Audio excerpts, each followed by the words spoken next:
لو فاكر انك شفت جنان قبل كده فحب اقولك انك ما شفتش اي حاجة. بطلنا النهاردة واحد من اجن الشخصيات في عالم الانمي، واحد من ملوك الاهانة بقوة مرعبة وطاقة لا نهائية، ولكن في نفس الوقت زبال وكلب فلوس وشخصية هامشية لأبعد درجة. كوباية الشاي بتاعتك ويلا بينا نشوف العظمة دي. بطلنا النهاردة اسمه مينورو كاجونو، طالب في المدرسة الثانوية مفيش أتفه منه، درجاته تحت المتوسط بشوية وماشي جنب الحيط وبيعمل كل حاجة علشان يفضل مخفي ومحدش يلاحظ وجوده أبدا في المدرسة. بس يا ترى ده غباء منه؟ لا، ده التخطيط المثالي بالنسبة لي. زميلته في الفصل اكن نيشنو البنت دي مش اي حد، دي طالبة متفوقة وممثلة مشهورة جدا والكل بيعشقها، بس بطلنا مش مديلها اي اهتمام خالص. وفي ليلة ضلمة سواها كان الخاص بيتعرض لهجوم وبيتصاب. البنت دي كانت مرت بحادثة قديمة قبل كده وتم اختطافها، ومن وقتها وهي عندها حالة نفسية مش طبيعية.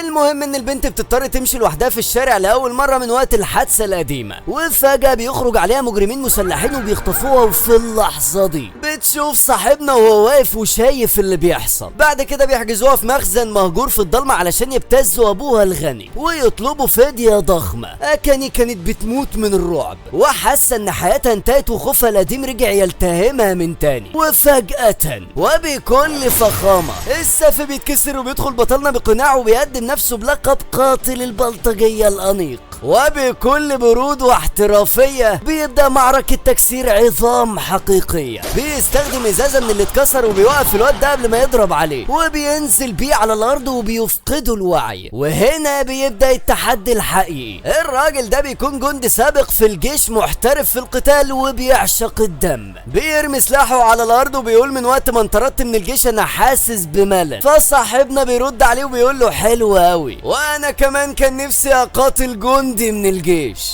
بيبدأ القتال بينهم وبالفعل المجنون ده بيقدر يجرح كاجن، ولكن صاحبنا بيكون مجنون اكتر. يتصدى ليه بالعتلة دي وبعد كده بيبدأ مجزرة من طرف واحد بينهيها بكسر ايد الجندي، وبعد كده بينزل عليه بضربات متتالية ووحشية لأبعد درجة لحد ما بيخلص عليه تماما. بعد كده بيمسك سكينة وبيروح باتجاه البنت اللي كانت مرعوبة وفاكرة انه هيخلص عليه، بس فجأة بتلاقي نفسها مفكوكة وبتسمعه بيقول لها بيخلي بالك من نفسك بعد كده، وبيختفي في الظلام. بعد القتال الخرافي ده صاحبنا ما بيكونش راضي عن اداؤه وشايف ان لو ده اللي قدمه قدام عسكري سابق يبقى مش هيقدر يحقق حاجة ابدا في الخفاء. بعد الحادثة نفوذ عائلي تاكن بيتدخل والشرطة بتقفل القضية بعيدا عن الاعلام، وبيفضل المنقذ المقنع مجرد شائعة غامضة. وتاني يوم الاخبار بتعلن عن صدمة غير متوقعة اطلاقا، وفاة الطالب مينورو كاجونو بعد ما خبطته عربية. صاحبنا كان عنده حلم من وهو صغير انه يكون بطل قوي وينقذ الناس، والحلم ده فضل في ذهنه حتى بعد ما كبر. بس الحقيقة المرة بتصدم بطلنا وبتدخله في ازمة وجودية صعبة. بيكتشف ان مهما درب جسمه البشري ومهما وصل لقوة عضلية، في قوة مدمرة في العالم ده مش هيقدر يقف قدامها ابدا، وهي القنبلة النووية. مينورو بيفهم ان لو في قنبلة نووية نزلت عليه جسمه هيتبخر في ثواني، ومن هنا بيجيله هوس جديد اجن من الاولاني. لازم يتخطى حدوده البشرية ويوصل لقوة سحرية او الطاقة الروحانية علشان يقدر يستحمل الانفجار النووي ده. جنونه بيخليه يعمل تصرفات مرعبة، بيبدأ يجوع نفسه ويخبط راسه في جذوع الشجر والصخور في الغابة علشان يفتح بصيرته العقلية. وفي ليلة وهو غرقان في هلاوس وضعف جسمه وجريه العشوائي وسط الغابة، بيشوف من بعيد كشافات عربية نقل جاية عليه بسرعة، وعقله المهووس والغايب عن الوعي بيهيأله ان النور الساطع ده هو نور السحر اللي كان بيدور عليه. بيبتسم وبيرمي نفسه بكل قوته قدام العربية وبوم بيداس وبيموت موتة مأساوية لكن كوميدية على ايد الكائن الاسطوري في عالم الانمي، شاحنة شان اللي بتوزع الناس على العوالم الاخرى. بس موته ما كانش النهاية، دي كانت البداية الاسطورية. كاجنو بيلاقي نفسه اتولد من جديد في عالم سحري غريب من العصور الوسطى، وباسم جديد هو سيد كاجنو، عالم فيه سحر حقيقي يقدر يحس بيه ويتحكم فيه ويطوعه زي ما هو عاوز. يعني خلاص الحلم بقى حقيقة، بس المجنون ده مش هيكون بطل انمي عادي اطلاقا. علشان يحقق حلمه المجنون وهو انه يكون القوة الخفية اللي بتحرك الاحداث من ورا الستار من غير ما حد يحس بوجودها، بس علشان الخطة الاسطورية دي تنجح كان لازم سيد يعيش دور الشخصية الجانبية الضعيفة بامتياز. في المقابل اخته الكبيرة كلير كانت هي النجمة اللامعة في العيلة دي،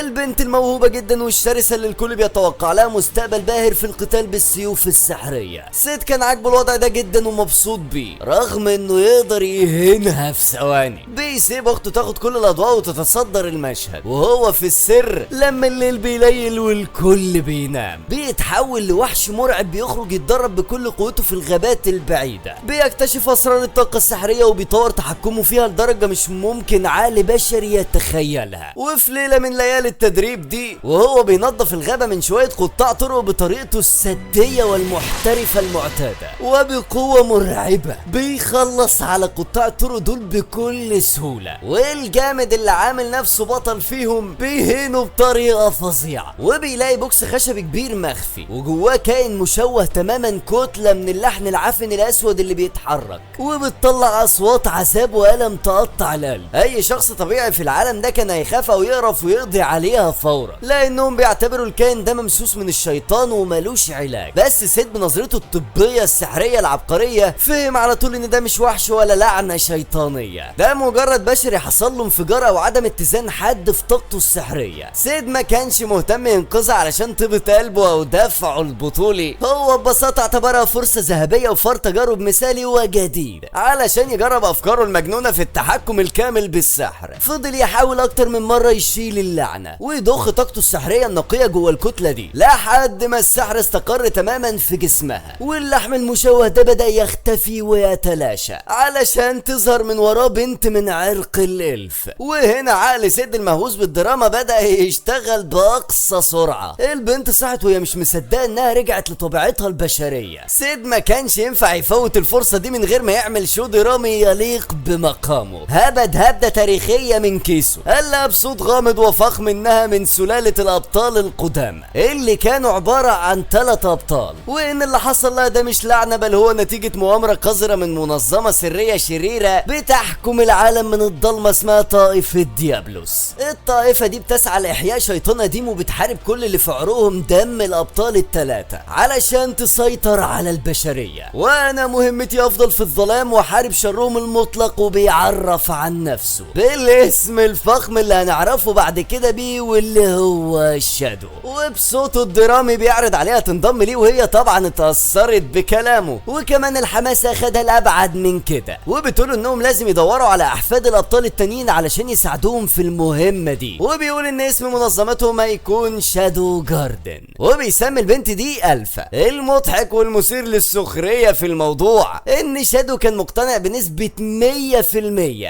ان الكلام ده كان مجرد قصة خيالية تافهة مألفها في ثواني علشان يعيش الدور ويخلي البنت تلعب معاه. بس الصدمة ان الفا صدقته بكل جوارحها. ومرت الايام والشهور والفا بدأت تتحرك بجدية من ورا ظهر سيد بناء على كذبته، بدأت تلم بنات تانيين عانوا من نفس اللعنة وتشوه السحر وانقذتهم بنفس الطريقة اللي شادو علمها لها. وبمرور الوقت بقى عندنا بيتا وجاما ودلتا وإبلسون وباقي البنات اللي كانوا النواة الأساسية والقوة الضاربة لمنظمة شادو جاردن. لكن اللعبة قلب جد فجأة وبدون أي مقدمات لما شادو رجع البيت ولقى الدنيا مقلوبة والحراس في كل مكان. أخته الكبيرة كلير اختفت تماما، والأدلة كلها كانت بتقول إنها اتخطفت من جماعة مسلحة مجهولة. الأب كان منهار تماما وسيد ما كانش خايف على أخته لأنه عارف إنها قوية وتقدر تستحمل. بيتكلم مع بيتا واحدة من التابعين ليه وبيسألها لو كانوا عارفين مين اللي عمل كده، فبتقول إن اللي عمل كده ليه علاقة بالطائفة الشيطانية وكمان مستواهم عالي، وخطفوا أخته لأنهم فاكرينها من سلالة الأبطال. وبتقول إنهم حددوا أماكن مخبأهم بس مش عارفين مكان كلير فين. صاحبنا بيشغل الهبد بتاعه وبيرمي خنجر بينزل بالغلط في مكان هو أصلا ما كانش قصده، والصدمة إن المكان بيطلع فعلا المخبأ اللي موجود فيه أخته. في نفس الوقت ده في مكان مهجور تحت الأرض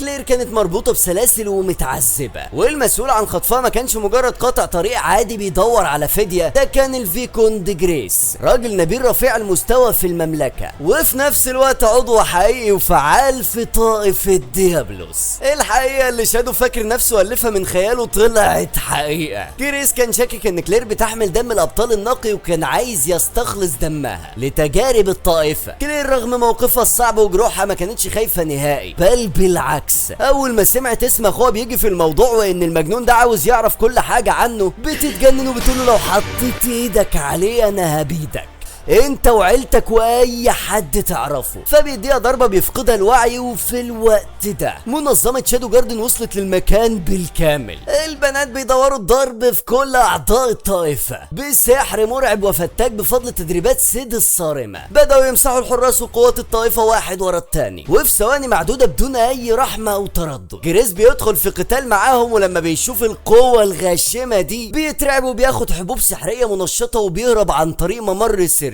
وبالصدفة شادو كان رايح في طريق تاني واللهبل ده رايح في نفس الطريق، وكأن شادو كان مخطط لده من البداية، وهما بيكونوا منبهرين بذكائه الغير طبيعي في انه توقع الاحداث دي انها تحصل، وهو في الوقت ده كان تايه اصلا. ولكن بالفعل بيظهر قدامه جريس اللي بيفكر ان شادو مجرد ولد صغير وممكن يقضي عليه بضربة واحدة، ولكن شادو بيبدأ يلعب بيه وبيستعرض عليه. شادو بيفضل يتفادى ضربات جريس بسهولة وبيديله دروس في كيفية التحكم في السحر وكثافته، وكأنه أستاذ بيدي درس لتلميذ غبي. جريس من كتر الغل واليأس بيبلع برطمان الحبوب السحرية كله، وجسمه بيتحول لواحد من الوحوش الضخمة المرعبة بقوة هائلة وجنونية. لكن شادو ولا اتهز، بيبتسم ابتسامته المظلمة، وعن طريق سيف السلايم بتاعه بيقول جملته الشهيرة: وقت اللعب انتهى. بضربة واحدة سريعة ومتقنة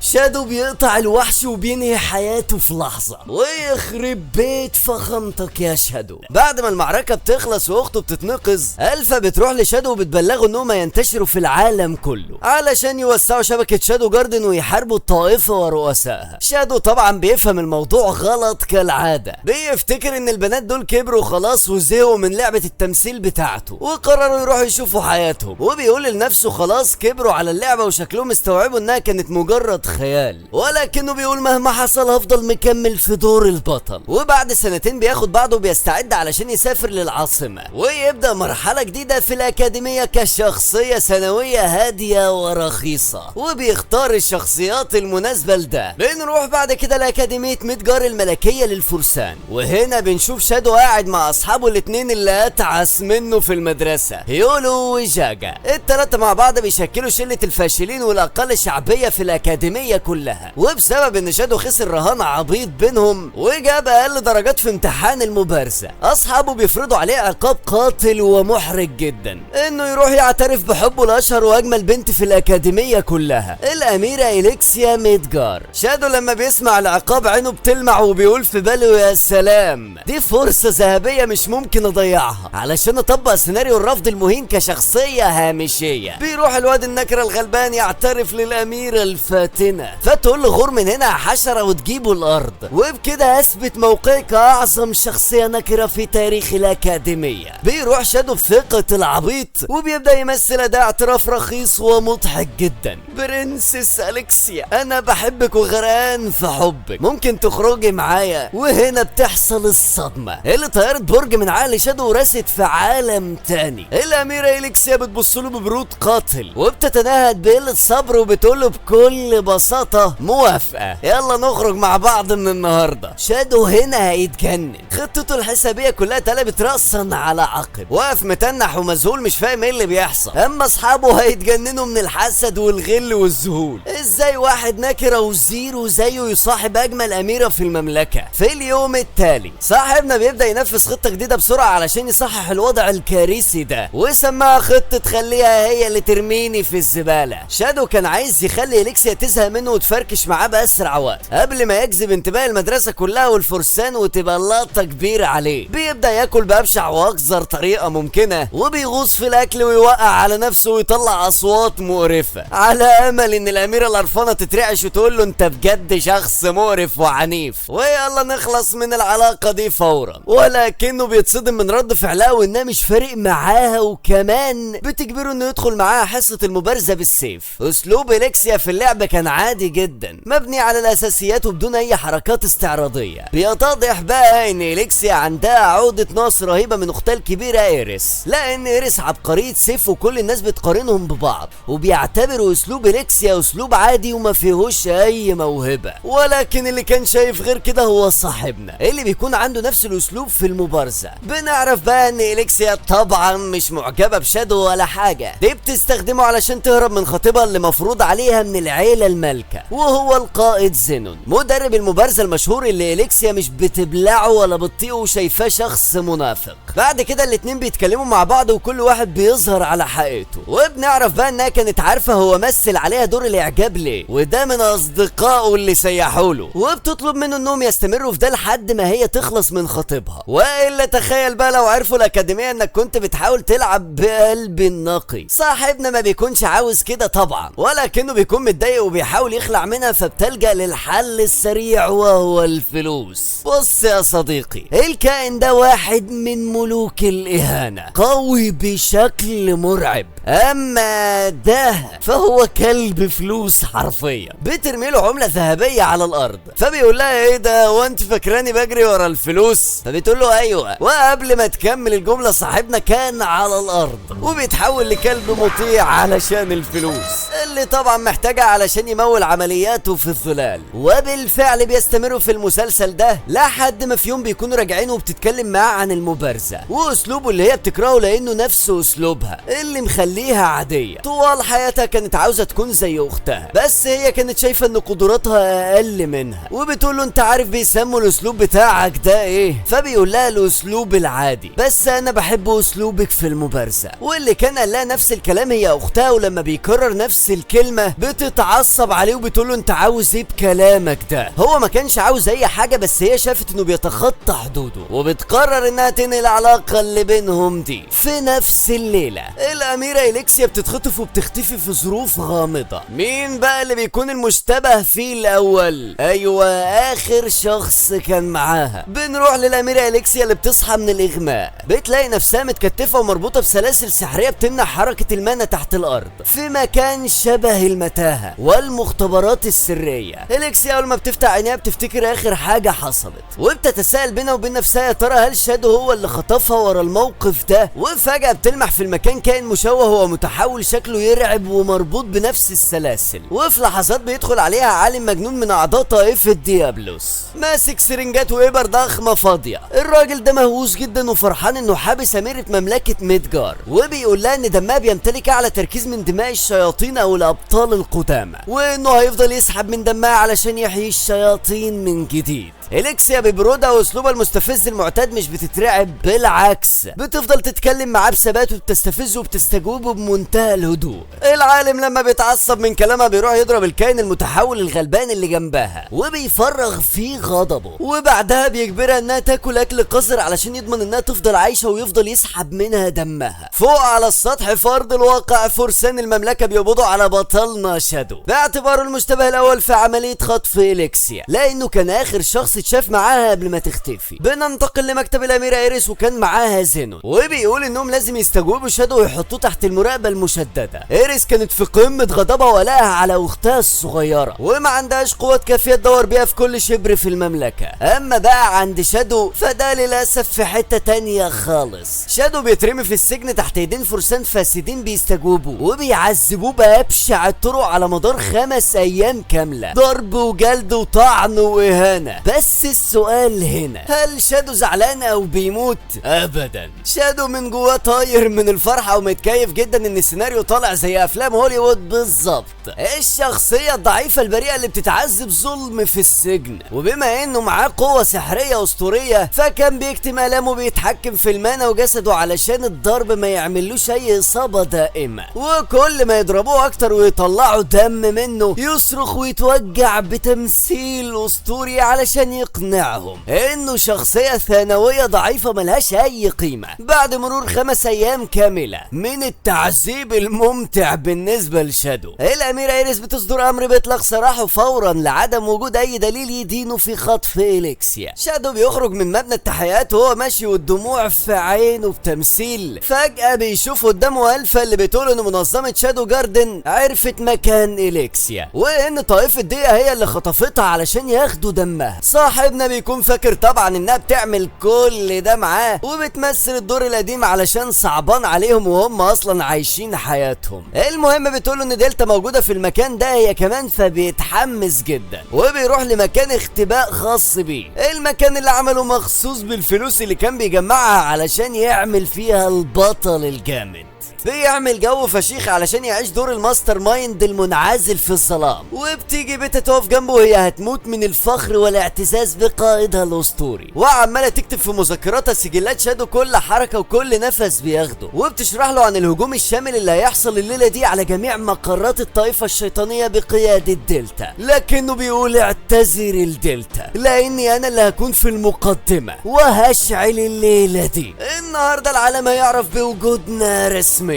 بعد كده بينزل تحت وبيلاقي الاتنين اللي كانوا بيعذبوه موجودين وجايبين معاهم حذاء الاميرة علشان يلبسوه تهمة ويستمتعوا في تعذيبه تاني. صاحبنا بقى خلاص قرر ان الليلة دي بتاعت شادو، وفجأة بيتا بترمي جثث زمايلهم الفرسان من فوق السطح علشان تعمل لشادو دخلة اسطورية، وفي ثواني معدودة وبمنتهى البرود شادو بيمسح الفرسان دول من على وش الارض وبيثبت لهم ان اللي عذبوه كان مجرد وحش كاسر بيتسلى معاهم. في نفس الوقت تحت الارض قوات شادو جاردن بتبدا الاقتحام الهجومي على المقرات السريه للطائفه، المكان بيتحول لساحه معركه والعالم المجنون بيصاب بالهلع والرعب لما بيسمع ان المقر بيتدمر في حاله ذعر وشلل. العالم بيمسك سرنجه فيها عقار تجريبي قوي جدا محقون بدم اليكسيا وبيحقن بيه البنت المتحوله المربوطه جنبه. البنت بتتحول لوحش عملاق مرعب ومفترس، بس بدل ما الوحش يطيع العالم المجنون بضربه واحده بيقتله بتفرتكه فورا، وفي وسط الهياج والضرب بالعضلات المخيفة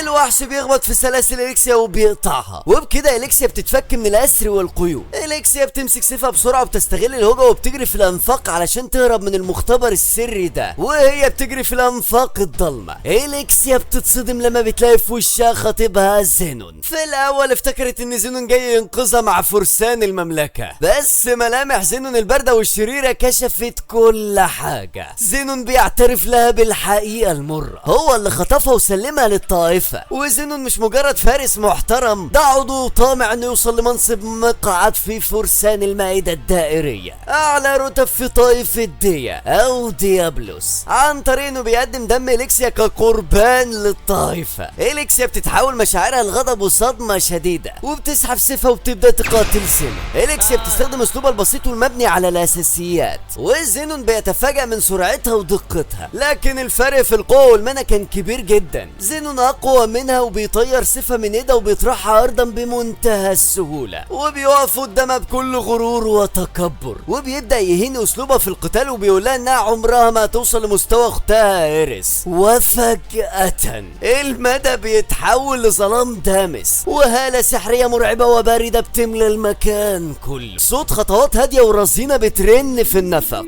ومن قلب الظلام بيمشي شادو بعباءته السوداء وبيقف قدام زينون واليكسيا المصدومة وبيعرف عن نفسه بكل فخامة. الكائن الغريب والمتحول بيظهر في الشوارع وبيعمل حالة ذعر ودمار مش طبيعي. فرسان المملكة بيحاولوا يتصدوا ليه، لكن ضرباتهم ملهاش اي تأثير لان الكائن ده عنده قدرة تجدد مرعبة، اي جرح بيلتئم في نفس اللحظة. هنا بتتدخل الاميرة ايريس القائدة والاخت الكبرى لليكسيا وبتبدأ تهاجم الوحش بمهاراتها القوية وسيفها السريع. ايريس بتبذل كل قوتها قوتها وبتضرب ضربات قاتلة، لكن للأسف حتى سيف إيريس الماهر الممتلئ بالسحر مش قادر يقضي على قدرة التجدد الخرافية للوحش، وكان واضح ان الفرسان في مأزق حقيقي والمدينة هتتدمر. وفجأة وسط المعركة الضارية دي بتظهر ألفا وبتتدخل بمنتهى الهدوء والثقة، وبتقول لها انت كل اللي بتعمليه هو انك بتعذبيه، وفي لحظات معدودة وبأناقة شديدة بتقدر تقطع الوحش وبتنهي معاناته تماما وكأنها بتلعب.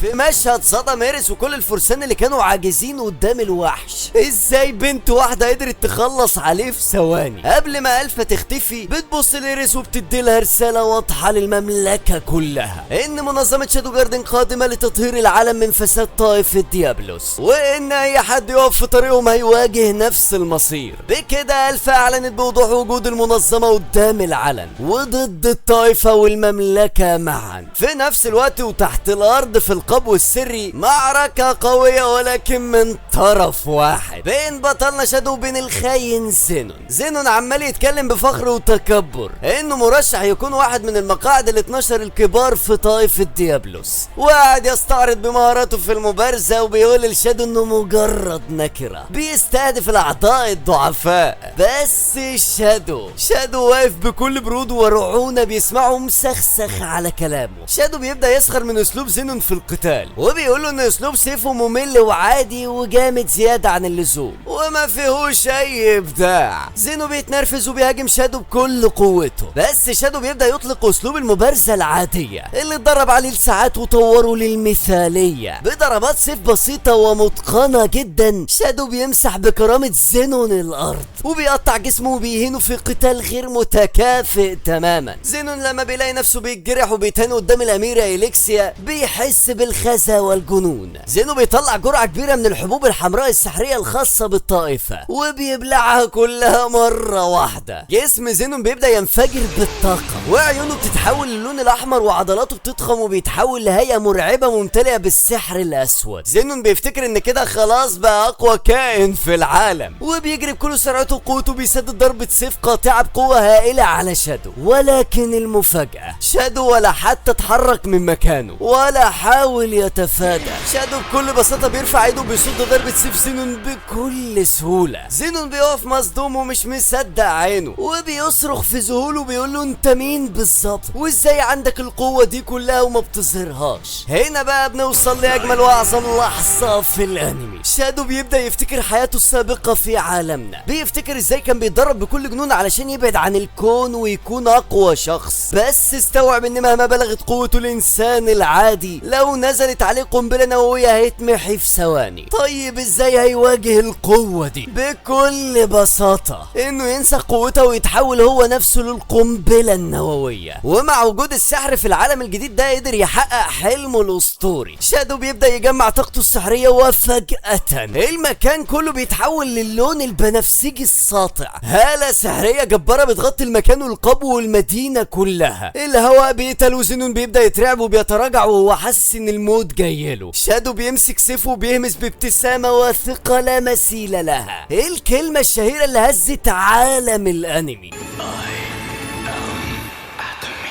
وانفجار سحري نووي هائل بيملى الشاشة. انفجار قوته كفيلة انها تمحي مدن كاملة. الانفجار بيطير زينون وبيمحي من الوجود تماما وبيخترق السقف وبيطلع للسماء ليشق الغيوم والمساء وبيسيب حفرة دائرية ضخمة جدا ومثالية في ارض المدينة. والمذهل في الموضوع ان شادو بمهارته الخرافية قدر يتحكم في الانفجار علشان الاميرة إليكسيا ما يجرالهاش حاجة. بعد ما الغبار بيهدى إليكسيا بتصحى وبتلاقي نفسها واقفة لوحدها في نص الحفرة العملاقة وشادو اختفى. إليكسيا بتمسك سيفها وبتبص له بنظرة مختلفة تماما. كانت دايما بتحس بالدنيا مقارنة باختها إيريس العبقرية، بس لما شافت شادو واسلوبه العادي اللي وصل بيه للقمة بفضل التدريب والمجهود، إليكسيا استوعبت انها مش محتاجة تقلد اختها وان اسلوبها البسيط في المبارزة ليه قيمة كبيرة لو اشتغلت عليه. في اللحظة دي بتوصل الاميرة إيريس وهي مرعوبة على اختها، واول ما بتشوف إليكسيا عايشة وبخير بتجري عليها وبتحضنها بدموع الاغاثة والشفقة. التسوق. في اليوم التالي بنرجع للأكاديمية وشادو قاعد ما بيعملش أي حاجة. إليكسيا بتبدأ تتكلم معاه عن الأحداث اللي حصلت، وبتقترح عليه إنه بما إنهم عدوا من التجربة الصعبة دي مع بعض ممكن يكملوا مع بعض ويعملوا إنهم بيتواعدوا بجد،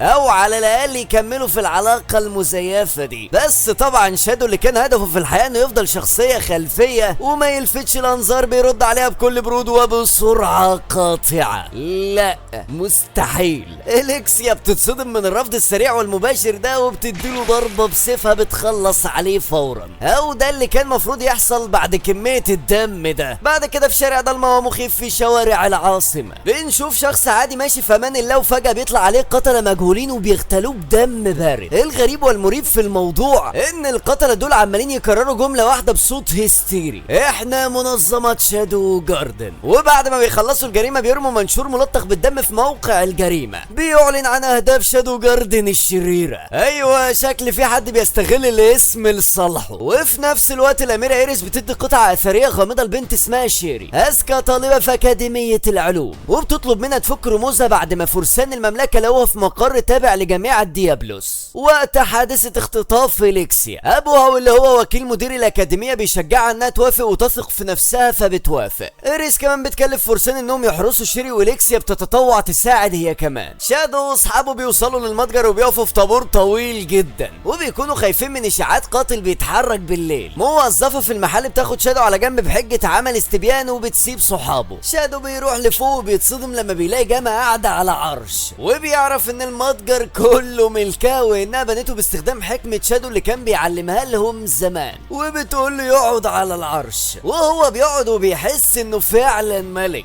وبعدين بيكافئها هي والموظفين بألعاب نارية سحرية، وبتكشف له ان عندها فروع في مدن كتيرة جوه المملكة وبراها، وميزانية سرية وصلت لمليار زني. فشادو بيتصدم جواه من الرقم ده بس بيحاول يتماسك قدامها. جاما بتحكي له عن القتلة اللي بيدعوا انهم شادو جاردن وانهم لسه بيدوروا عليهم من غير ما يمسكوهم. فشادو بيربط الخيوط ببعضها وبيقرر يحقق في الموضوع بنفسه. جاما بتقدم له نو، البنت اللي جابته لفوق كعضوة جديدة هتبقى مساعدة ليه. قبل ما يمشي بيطلب يشتري 3 علب شوكولاته من ارخص نوع، فجامعة بتقول له هتديله احسن نوع وببلاش، وهو من فرحته بيسرق قطعه دهب من فلوسها وهو بيضحك معاها. وهم راجعين بالليل شادو بيسمع صوت سيوف بتتصادم من بعيد، فبيدعي انه لازم يدخل الحمام بسرعه علشان يهرب من صحابه، وهم بيصدقوه وبيجروا وبيسيبوه. شادو بيروح ناحيه الصوت وبيلاقي إليكسيا بتحارب واحد من المدعين، بتهزمه لوحدها بس 2 تانيين بيهجموا عليها من ورا وبيجرحوا دراعها، فبتبقى محاصره بين الثلاثه وهم قرروا يخلصوا عليها. في اللحظة دي شادو بيظهر بهيئته الخرافية وبيقتل واحد منهم على طول، وبيهدد التانيين انهم هيدفعوا الثمن. فبيهربوا وإليكسيا المنهكة بتسأله ليه بيحاربهم، فبيرد عليها ببرود انها ما تتدخلش في اللي ملهاش فيه، وبيطير بعيد وهي بتغمى عليها من الألم والتعب. شادو بيلحق بالهاربين لسطح مبنى وبيقتل واحد تاني منهم. بتوصل نوبة هني انه لقى الفاعلين بسرعة كده، وبتطلب منه تستجوب اخر واحد بنفسها فبيوافق. والراجل بيحاول يهاجمها فبتنزع سلاحه في ثانية وبتقول له انها مش رحيمة زي معلمها، وبتبدأ تعذبه علشان تطلع منه المعلومات. في مكان تاني تابع من جماعة ديابلوس بيبلغ رئيسه المدعو جونيت نايت انهم فقدوا الاتصال بالعملاء الثلاثة، فبيرد بهدوء ان ده مش مهم لانهم عرفوا مكان القطعة الاثرية اللي بيدوروا عليها، وده الاهم دلوقتي بالنسبة ليهم. في الاكاديمية إليكسيا بتتعالج من جراحها وبتبلغ إيريس ان القتلة مش من شادو جاردن الحقيقية زي ما شادو قال لها بنفسه. إيريس بتفتكر لقاها بألفا وبتتأكد ان شادو جاردن قوة قتالية مخيفة، وإليكسيا بتضيف ان شادو باين بيحارب جماعة ديابلوس.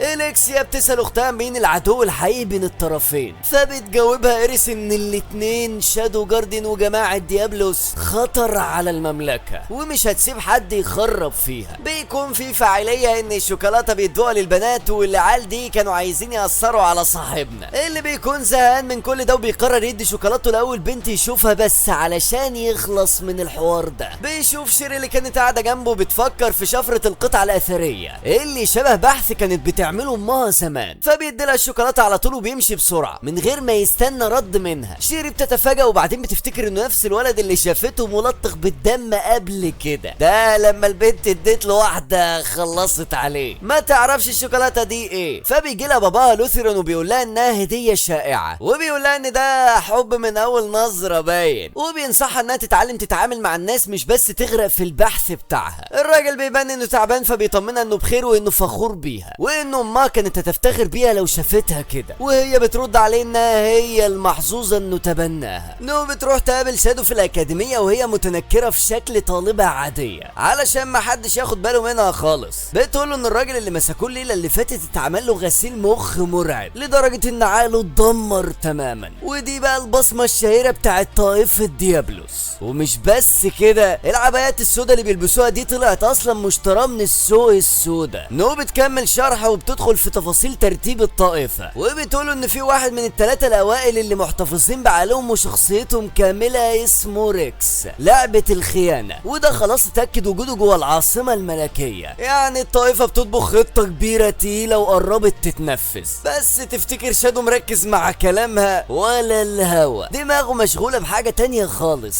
لان اصدقائه المجانين دبسوه سجلوه في تصفيات مهرجان بوشن من غير ما ياخدوا رأيه. بس كالعادة صاحبنا بيحاول يستغل الموضوع لصالحه، وبيقول انه هيستغل الوضع ده علشان يعرض حركاته السرية اللي عاملها، وطبعا كلها اهانة ليه. بيجي يوم التصفيات واخت شادو كلير بتكسب مباراتها بسهولة تامة. بيجي دور شادو بقى والقرعة بتوقعه مع مين؟ روز اوريانا رئيسة اتحاد الطلبة واميرة مملكة اوريانا وامهر مبارزة في الاكاديمية كلها. شادو هنا بيبدأ ينفذ العرض بتاعه، بيسيب نفسه ياخد ضربات وبيطلع دم مزيف بحركة مجنونة سماها الدوامة الدموية. كل ما يقع على الارض يقوم تاني ويطلب يكمل الماتش بكل عزم، اصل لسه عنده حركات كتير عايز يوريها للناس. روز طبعا بتنبهر جدا من اصراره الغريب وبتحترمه، وبتقرر تنهي الماتش بضربة قوية وحاسمة، بس الحكم بيتدخل فجأة وبيوقف المباراة بسبب كمية الدم المرعبة اللي شادو فقدها، وبيعلن فوز روز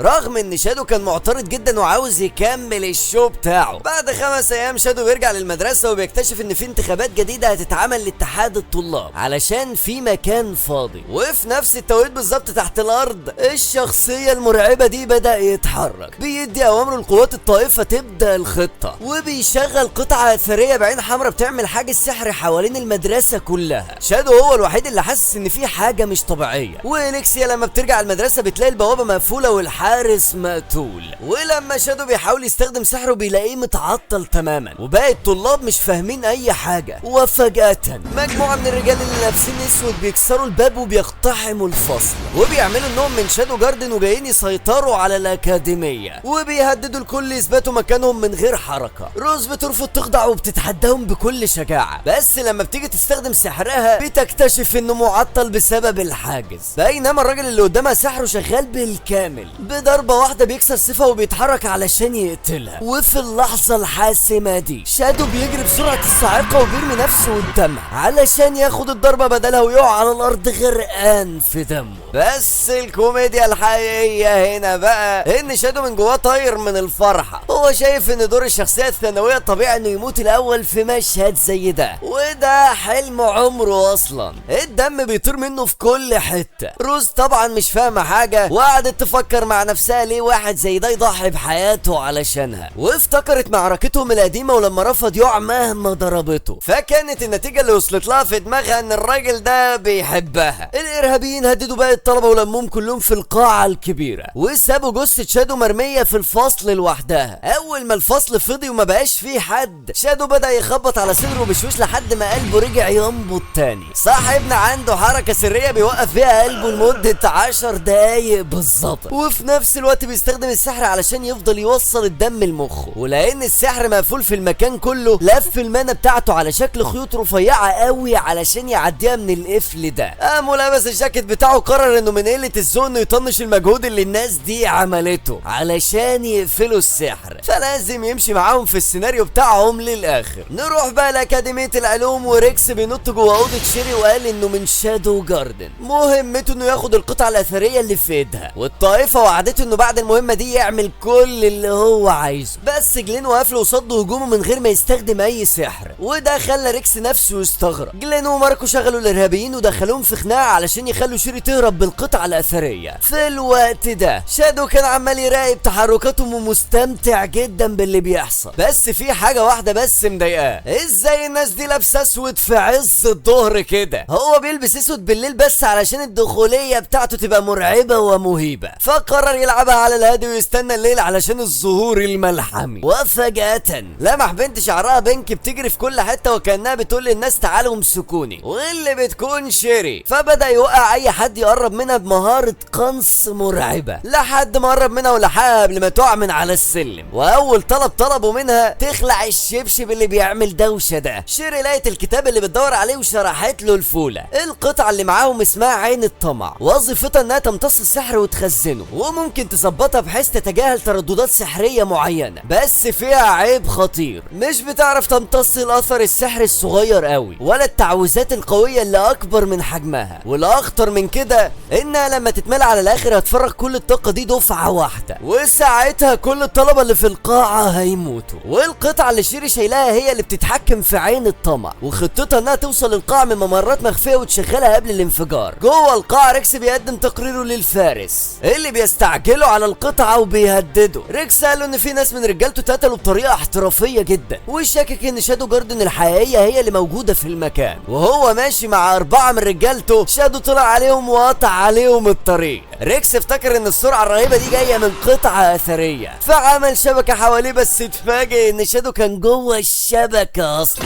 وطيره بضربه واحده رمته جوه الفصل. ريكس لما صحي لقى الفصل مليان جثث رجالته وبدا يترعب بجد، وفهم ان اللي قدامه ده مش سلاح ولا قطعه اثريه. وساعتها شادو خلص عليه في السريع. في حته تانيه نو لقيت جلين ميت ولقيت ماركو مغمى عليه وكانت هتقضي عليه، بس شادو ظهر فجاه وهو بيدور على شنطه معدات شيري. نو اعترفت ان ماركو كان خطيبها زمان، وبعد تفكير قرروا يسيبوه عايش. وبتبلغ شادو ان قوات شادو جاردن دخلت الاكاديميه ومستنيه الاوامر، بس في مشكله صغيره، البدلات بتاعتهم مش هتشتغل بسبب حظر السحر، والسبع ظلال بس هم اللي هيقدروا يستخدموا سحرهم. وللاسف جاما هي الوحيده اللي موجوده في العاصمه، ولان المهمات الميدانيه مش ملعبها هتمسك القياده من ورا. شادو فاهم نو ان العده دي هيظبط بيها القطعه اللي هتعطل عين الطمع، ونو انبهرت بدهاء شادو وقالت ان قوته هتبقى جاهزه بالكامل. الميعاد مع غروب الشمس، وقبل ما تمشي بصت لماركو وقالت له انه اتكتب له عمر جديد النهارده. الفرسان في حاله شلل تم من غير سحر، وجاما وقوته واقفين فوق سطح القاعه مستنيين اشاره شادو. في نفس الوقت نو المتخفيه وسط الطلبه الرهاين بتبعت اشاره بمرايه للخارج، وجاما بتستلم اوامر شادو وبتجهز فرقه شادو جاردن الحقيقيه لعمليه انقاذ الرهاين. جوه الانقاذ شيري بتخلص اخيرا تعديل الاداه اللي هتقدر بيها توقف عين الطمع وتلغي امتصاص السحر. شادو مبهور وشيري مصممه تنزل بنفسها علشان تنقذ ابوها. وهنا بيجي لها فلاش باك مؤلم لليله موت امها وهي طفله، وبعدين لوثرين براينت وكيل المدرسه واقف جنبها في الجنازه بيواسيها وبيعرض عليها انه يتبناها. الراجل ده رباها زي بنته ودعم ابحاث امها، وكان دايما بيقول لها انها باحثه عظيمه زي امها، علشان كده دلوقتي جه دورها ترد الجميل. شيري بتشكر شادو على كل حاجه عملها، وشادو بيرفض ينزل معاها وبيقول لها ما بقاش في حاجه اعملها، انقذ العالم انتي. وطبعا احنا عارفين ان الاخ ماشي جاهز دخلته الاسطوريه. في القاعه الكبيره الفارس الهزيل زعيم الشادو جاردن المزيفين قاعد وبيكح كحه وحشه وبيسال زينون فين ومحدش عارف. اوريانا بتحاول تهدي الطلبه وتخليهم ساكتين، وبعدين الموقف بيتقلب للأسوأ. الارهابيين بيبداوا يضربوا نار على الطلبه للتسليه، والفارس الهزيل بيبتسم ابتسامه خبيثه ورا الخوذه. شيري بتوصل القاعه وبتشوف المجزره وبتشوف الفارس ماسك عين الطمع، بتتاكد ان ده هو وبتفعل الوحده وترميها، ووميض عالي جهاز التحكم بيقطع تفعيل عين الطمع، وحقل الحجب السحري بيتفك في لحظه. روز ما بتضيعش ثانيه وبتنقض على اول ارهابي وبتصرخ ان السحر رجع، وكل طلبه الفرسان بينقضوا بشكل كامل وبيفتحوا طريق هروب لطلبه قسم العلوم. الطائفه بتتلخبط لحد ما الفارس بيامرهم يهجموا تاني وبيلقط جهاز التحكم من الارض، ونوى شايفاه. روز عارفه ان سحرها لسه مش راجع بالكامل، فبتقرر تخلص عليه قبل ما طاقتها تخلص، بس مجموعه ارهابيين بيقفوا قدامها وبيحاصروها وهي منهكه. وفجاه السقف بيتفتح،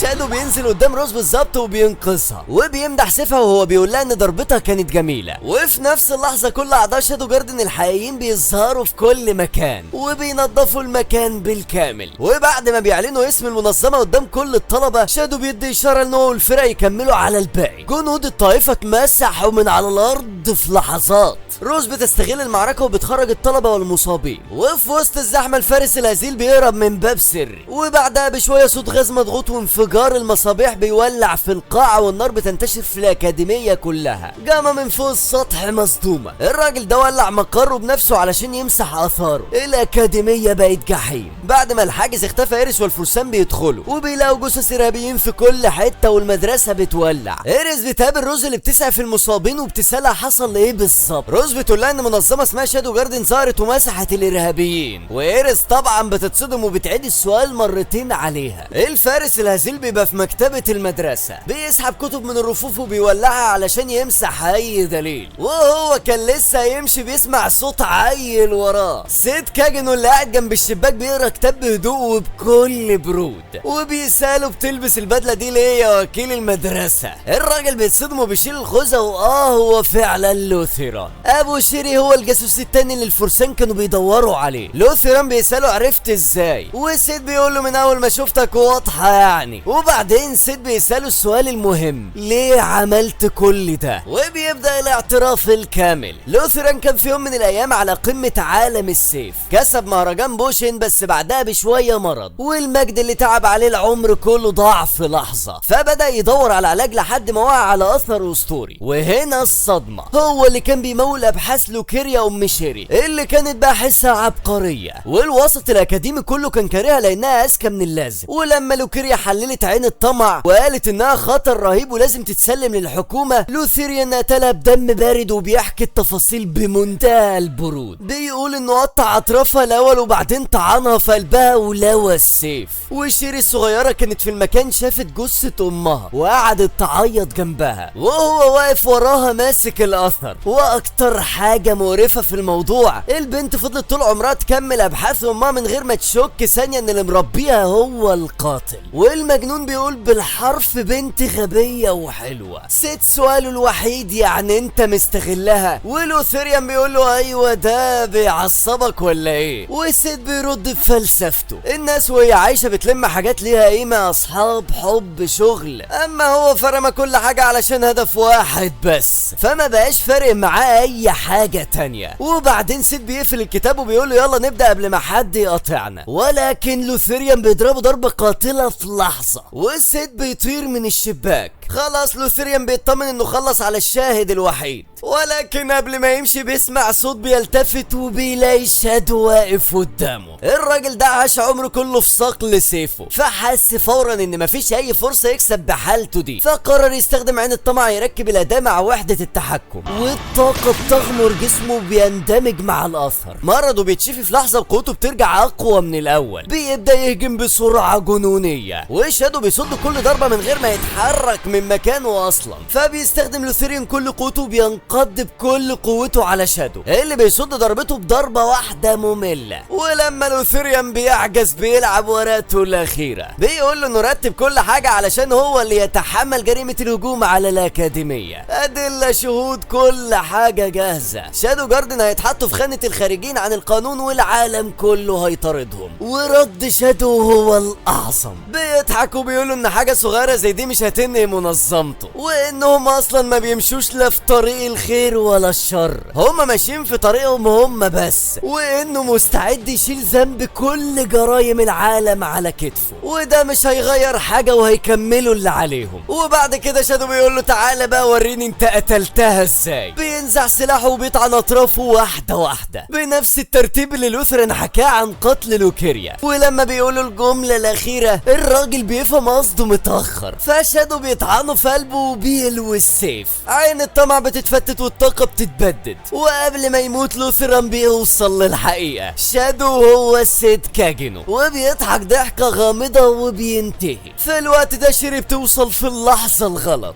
البنت بتشوف باباها ميت على الارض وبتنهار عياط. شادو ما قالش ليها الحقيقة وقرر انه ارحم ليها ما تعرفش ان اللي مربيها هو قاتل امها ومستغلها طول عمرها، حتى لو ده معناه انها تعتبر شادو هو عدوها الابدي. تاني يوم في مكتب ميتسوغوشي، الفا وجاما بيبصوا على منشور مطلوب بيقول ان شادو عدو المملكة، متهم بالقتل الجماعي والاختطاف والحرق والسرقة. جاما بتنقل كلام شادو، والفا بتحرق المنشور وبتؤمر بجمع ال7 شادوز، ومن ضمن اللي اتنقذ من الحريق معدات ابحاث شيري وبقايا عين الطمع. وفي الصباح شادو بيتمشى في الاكاديمية المتفحمة، المدرسة اتقفلت والطلبة اتصرفوا لاجازة صيف بدري. بيقابل شيري وهي شايلة شنطة سفر، بتشكره بتقوله انها مسافرة تدرس في لاوجوس مدينة العلم الاولى، لان في حاجة محتاجة تعملها ومعرفتها الحالية مش كفاية ومفيش حاجة مخليها تفضل هنا. بتقوله انها كانت نفسها تعرفه اكتر وتتكلم معاه اكتر، وهو بيقول لها يمكن المرة الجاية. وقبل ما تركب العربية بيسألها الحاجة اللي انت عايزة تعمليها هي ايه. بتبص للسما وبتبتسم ابتسامة موجعة وبتقول له ده سر. وكل واحد بيمشي في طريقه وشادو واقف بيبص للسما كأنه سمع كل اللي جواها. الاجازة الصيفية بدأت وشادو قرر يفضل في السكن، بس اكتشف ان مفيش حاجة تتعمل هناك، وعلشان يهرب من اخته كلير اللي جاية تخطفه معاها للبيت طلع استخبى في سطح الأوضة لحد ما مشيت. وهو قاعد زهقان وصل له جواب من الفا فيه دعوة ومهمة، فقرأ وقال لنفسه كلام غامض عن ان الوقت جاء علشان الماضي يتحاسب في مكان هو مقبرة الذكريات القديمة وانتقام الشياطين المحروق، الارض المقدسة ليندروم. نرجع شوية بقى لورا، بعد ما الهجوم على الاكاديمية خلص روز وريانا سمعت ان شادو عايش وجريت على المستشفى الأكاديمية، لقيته نايم على السرير وملفوف بالشاش وجنبه سكيل وبو. روز اتخضت من الفرحة وقالت له انه عايش بمعجزة، معجزة اتولدت من حبه ليها، وانها قبلت مشاعره كلها، وان حياتها اللي اتنقصت بسبب دفاعه عنها هتبقى ليه من دلوقتي. شادو طبعا ما كانش فاهم اي حاجة من اللي بتحصل دي، لقد انقلب السحر على الساحر. علشان كده لما شادو ركب القطار رايح ليندروم لقى روز متعلقة في دراعه طول الطريق. روز خمنت انه رايح يدخل امتحان الملوك، وشادو بيأكد لها لانه فاكر ان ده اللي الفا نادته علشانه. روز بتفرح وبتقوله ان اللي بياخد بركة الملوك ممكن يتجوز اميرة، ولو فاز هي هتكلم ابوها وتطلب جوازهم. شادو سمع الكلام ده وفهم انها بتحاول تدخله في سكتها، وقضى يومين بيخلع ويهرب من كلامها. بيوصلوا ليندروم والمدينة كانت مليانة هدايا تذكارية على شكل سيف غارس في دراع الشيطان. وروز شرحت الاسطورة من زمن بعيد، والبطل اوليفيا قطع دراع الشيطان ديابلوس الشمال، والدراع مدفون ومختوم جوه اطلال في الجبال اسمها الحرم المقدس. وهم ماشيين روز بتقف في طابور حفل توقيع لكاتبتها المفضلة ناتسومي كافكا، وحكت لشادو انها عبقرية بتكتب في كل الانواع وكل رواية ليها كأنها مكتوبة بإيد كاتب مختلف. شادو فتح كتابها وقرأ العناوين والدم اتسحب من وشه، دي كلها قصص مسروقة من عالمه القديم. افتكر ان في حد تاني تناسخ زيه، فوقف في الطابور والصدمة كانت ناتسومي كافكا هي بيتا نفسها. شادو افتكر انه زمان حكى لها شوية قصص من حياته اللي فاتت، وهو فاكر انها هتستلهم منها، فسرقتهم بالكامل وعملت بيهم شهرة وفلوس بالظبط زي ما جامع عملت بحكمته في التجارة. ولما وقعت له على الكتاب كانت بتكتب تفاصيل المهمة كلها بحروف قديمة مختصرة. وروز ما فهمتش حاجة وسألت ليه بأبجدية قديمة، فردت ببساطة علشان ده شكله جامد. بنروح لكاتدرائية ليندروم، والفا كانت واقفة في الضلمة بتفكر بصوت عالي. الوقت جاء علشان نعرف الحقيقة وايه اللي عمله البطل اوليفيا بالظبط جوه الحرم. وقدامها كان في منظر بشع، جثة رئيس الاسقاف دريك فوق تمثال اوليفيا. الفا سألت نفسها الراجل ده كان مخبي ايه لدرجة ان الطائفة تقتل واحد بمنصبه ده. الابواب هتفتح بكرة وهنعرف. في الناحية التانية من المدينة شادو كان قاعد فوق مكان عالي بياكل ايس كريم، ولمح راجل بعباية بيجري على السطح، جرى وراه فالراجل هجم عليه وشادو صد الضربة بمعلقة الايس كريم. رفع عينه لفوق وفي اللحظة دي نزلت إبسلون وقتلت الراجل بضربة واحدة نظيفة. بلغت شادو ان الهدف اتقتل على ايد جلاد الطائفة، وانهم مسكوا اتباعه بس الجلاد نفسه اختفى. وهم دلوقتي هينتقلوا للخطة بقى. شادو بيقول لها انه هيكمل بخطته هو، وبيمشي وسط الزحمة. شادو بيقابل اليكسيا اللي بتتصدم لما بتشوفه وبتعتذر له عن اليوم اللي ضربته فيه بالسيف. بعد كده بتبدأ تشرح له عن امتحان الملوك، وبتقول انه ده طقس سنوي بيصحوا فيه محاربين قدامى من جوه الحرم، بس المحاربين دول مش بيردوا غير على اللي يشوفوه مستاهل. 100 بيجربوا 10 بس تقريبا بيتقابل معاهم حد.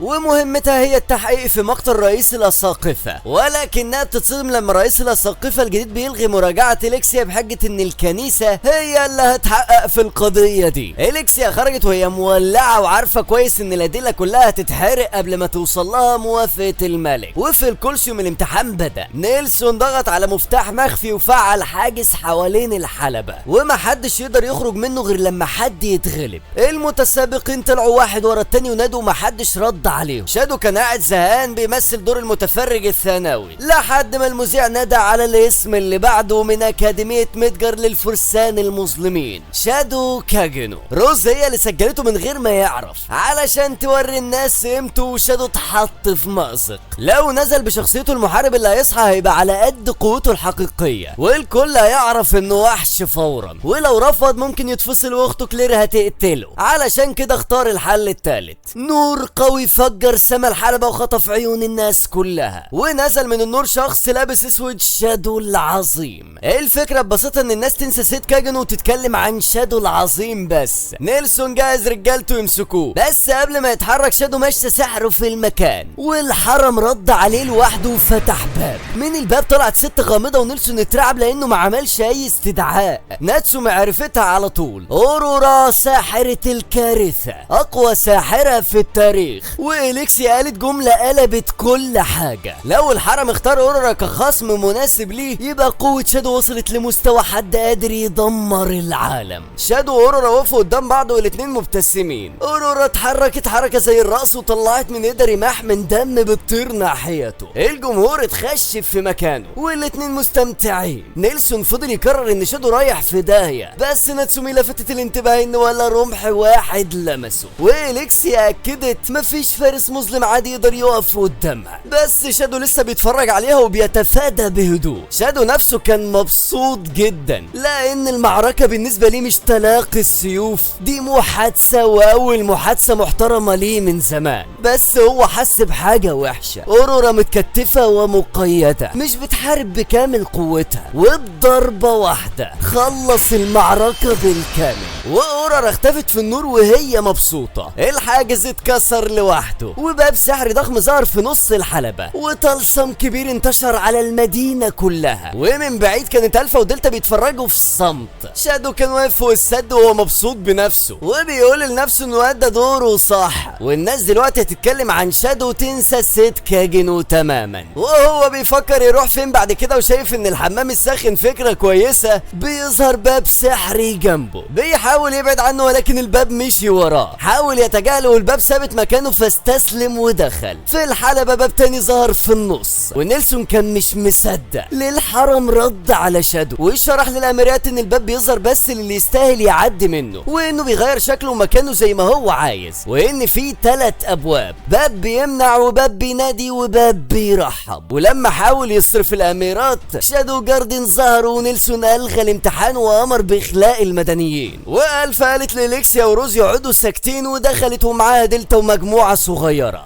بيلسيوم كانت خلصت على الحراس كلهم، وحارس نيلسون الشخص فينهم هجم عليها وضربها بالسيف فتفادت الضربه. بعد كده خلصت عليه واخدته نطت جوه الباب، وإليكسيا وروز شافوا الباب بيتقفل فنطوا وراهم. وهناك بدأ الكشف الحقيقي. المكان ده هو اللي اتختم فيه دراع ديابلوس الشمال، وشادو جاردن جايين يعرفوا حقيقة الطائفة. الفا وقفت قدام تمثال البطل اوليفيا، والصدمة الاولى ان البطل بنت من عرق الالف، مع ان الدنيا كلها كانت فاكراه راجل. والصدمة التانية اكبر بكتير، وش الفا هو نفس وش اوليفيا. نيلسون اترعب وقال دي الف ممسوسة، دي ما كانتش متوافقة، المفروض تكون ماتت. وهنا إبسلون قالت الجملة القاتلة، يبقى انت عارف حاجة عنهم. الفا فتحت الباب الكبير والنور غمر المكان، وذكرى اوليفيا وقفت جنبها. في مكان تاني جوه الحرم شادو دخل اوضه بيضه فاضيه ولقى بنت مقيده بجاكيت مجانين. اورورا قالت له انها مش فاكره انها استدعته، بس فاكره انهم اتقابلوا في معركه كانت حلوه جدا، وانه اقوى حد في ذكرياتها الناقصه، وانها مش فاكره اي حاجه قبل ما تصحى مقيده هنا. فكها من القيود واتفقوا يتعاملوا. تعاونه وشرحت له الحكايه. الحرم ده سجن ذكريات متبنى من معارك قديمه، وعلشان يخرجوا لازم يوصلوا لمركزه ويكسروا نواته السحريه، والسحر مش هينفع لان النواه بتمتصه. شادو جرب وتاكد بس ما كانش قلقان، وقال لها انه بيجيد تكسير الاشياء. في نفس الوقت الفا ومجموعتها وصلوا جوه الذكريات لمعمل ابحاث متقدم جوه السد، وهناك شرحت الفا الحقيقيه ان الكنيسه قتلت علشان تخبيها. الطائفه كانت بتلم اطفال الملاجئ وتزرع فيهم خلايا ديابلوس، اغلبهم ماتوا وعدد صغير من البنات عاش، واوليفيا كانت واحده من القله المتوافقه، وهي فعلا قطعت دراع الشيطان، بس الاسطوره كذب. هي ما تمش ارسالها علشان تقتل الشيطان، هي اترسلت تجيب منه خلايا جديده، وفضلت مطيعه وهي مصدقه ان مهمتها هي انها تجيب السلام للناس. والاجزاء المقطوعه فضلت عايشه وبتقتل الباحثين اللي بيقربوا منها. فالطائفه استخدمت اثار قديمه الشل الدراع وبقت تسحب منه خلايا وتعمل الحبوب الحمراء اللي اليكسيا افتكرت على طول ان زينون جريفي كان بياخدها. وبعدين جه السر الاكبر، الطائفه نجحت تعمل حبوب بتدي قوه رهيبه وجسم لا يشيخ ولا بيموت، اسمها خرزات ديابلوس. والراجل اللي بيشرف على التجارب في الذكرى هو نيلسون نفسه اللي واقف قدامهم دلوقتي. اليكسيا بتتريق وبتقول ان عيب الحبوب هو الصلع، فنيلسون اتعصب ورد ان شعره راح من الضغط العصبي لانه محاط باغبياء.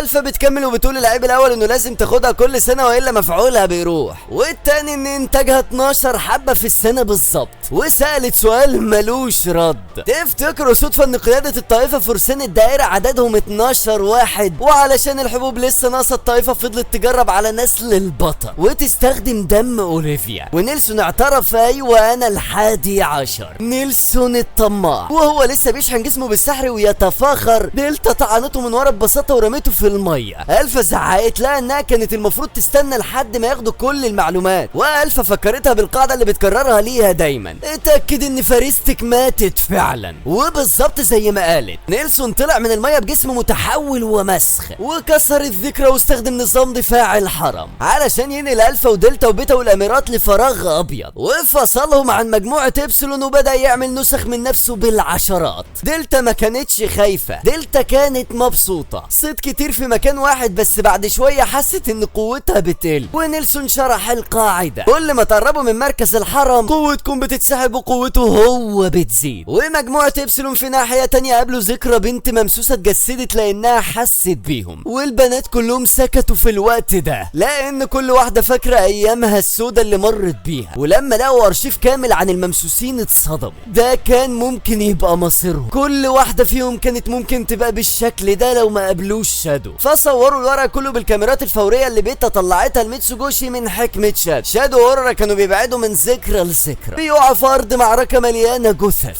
ولقوا اورورا الصغيره قاعده بتعيط والذكرى مش بتنتهي غير لما تتقفل. واول ما اورورا قربت منها الجثث كلها قامت من الارض وهجمت. شادو انقذها وقال ان ده رد فعل زي مضاد الفيروسات، واورورا اكدت ان الحرم بيرفضهم، الزومبي ما كانوش بيخلصوا. فشادو اضطر ينهي الذكرى بنفسه واعتذر لاورورا الصغيره وهو بينهيه. وفي الاخر وصلوا لمركز الحرم، باب ضخم ملفوف بسلاسل تقيله وقدامه سيف مقدس مزخرف مغروس في الحجر. اورورا قالت انه لازم يكسر النواه اللي ورا الباب، وشادو قال يقطع السلاسل فرفضت وقالت لازم فيه مفتاح، والمفتاح واضح انه هو السيف. شادو حاول يشد السيف فالسيف غاص في الحجر اكتر. النقش على الحجر كان بيقول ان السيف مش بيتسحب غير على ايد نسل البطل المباشر، وشادو قرأ النقش السحري بسرعه رهيبه. واورورا اتصدمت انه حافظ كل صيغ التشفير القديمه، ما لقوش طريق تاني فقعدوا على الارض يستنوا في الفراغ الابيض. دلتا كانت بتخلص على نسخ نيلسون واحده ورا التانيه، وهو مش مصدق ان سحرها لسه شغال وبيسالها هي مستيقظه والتقنيه دي المفروض ضاعت من زمان. فالفا ردت بسؤال هزه، ومين قالك انها ضاعت فعلا؟ ولما رجعوا لنقطه البدايه الفا استنتجت السر، نيلسون كان عالم زمان ومهما عمل 100 نسخه النسخ دي كلها بتشتغل بمخ واحد ومستحيل يتحكم فيهم كويس. وقبل ما يستوعب مجموعه بيلسون رجعوا معاهم كل المعلومات المطلوبه، والفا اعلنت الانسحاب. نيلسون استغرب انهم بيهربوا، فقالت له ان هدفهم كان يقطعوا مصدر قوته ويفهموا نظام دفاع الحرم، وان شادو جاردن هترجع في الوقت اللي هم يختاروه. ولما فضل لوحده كان مركز على حاجه واحده، دم الفا. وفي اللحظه دي وصل انذار ان في حد جوه مركز الحرم، فخدوا اوليفيا ونزل. شادو كان لسه قاعد مستني البطل يظهر ويسحب السيف على حسب القصه، ولكن بيطلع له نيلسون وشادو قال لنفسه ده السيناريو اللي الشرير بيوصل فيه الاول. لمح ان وش اوليفيا زي وش الفا، بس دفن الفكره جواه. نيلسون اكتشف ان اورورا مفكوكه واطلق عليها اوليفيا. المعركه كانت بشعه، رمته في كل حته وكسرت سيفه وجرحت كتفه، ومع ذلك شادو كان بيبتسم لانه اكتشف انها مجرد جسم فاضي من غير قلب ومش بترد على اي حاجه، وقال جمله تلخص شخصيته كلها. المعركه اللي من غير حوار ممله. اورورا بتترجى انه يوقف، وقالت له انه اداها ذكريات جديده اكتر من اللي كانت تتمناها، وانها هتحل الباقي لوحدها. نيلسون عرض يسيب شادو عايش لو وافقت تتعاون معاه، فشادو قاطعهم وقال انه مش محتاج مساعده، وانهم ما يفترضوش انه هيخسر هنا. نيلسون اتجنن وامر اوليفيا تقتله، وبتلف من الجانب وبتطعنه في بطنه. اورورا اتخشبت في مكانها، ونيلسون ابتسم. اما شادو فبيفتح عينه اليمين اللي كانت مقفوله من اول ما قابل اورورا، وقال مسكتك.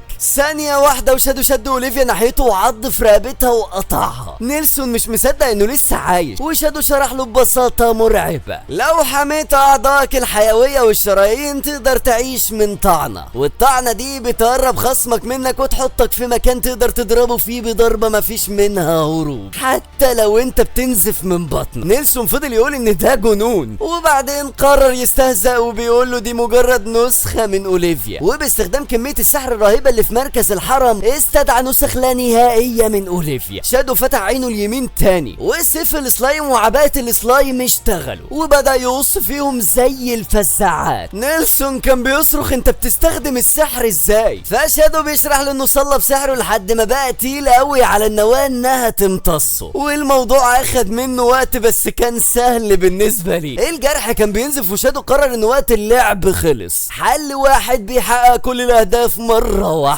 يكسر الختم ويقضي على النسخ كلها ويدمر النواة نهائيا. بيمد السحر لحد ما غطى الحرم كله، واورورا كانت بتبص عليه وهي مش مصدقه ان حد ممكن يكون عنده الكم ده من السحر. واحده من نسخ اوليفيا بتطعنه في قلبه ولكنه ما بيتاثرش وبيكمل التعويذه.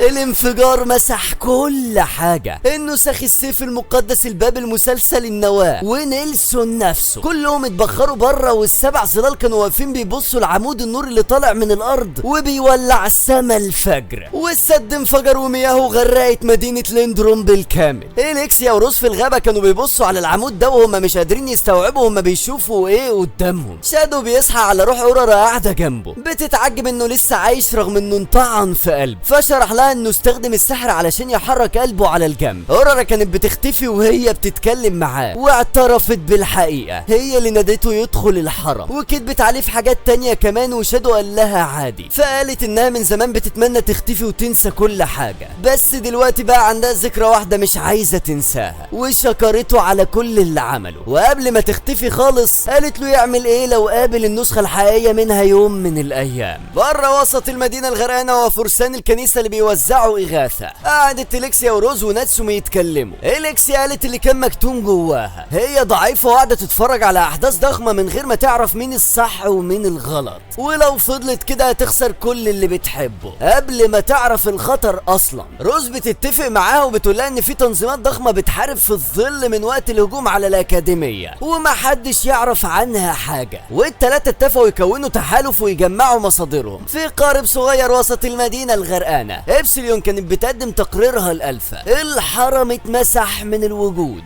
السيف المقدس اتبخر مع النواة، ونيلسون مات.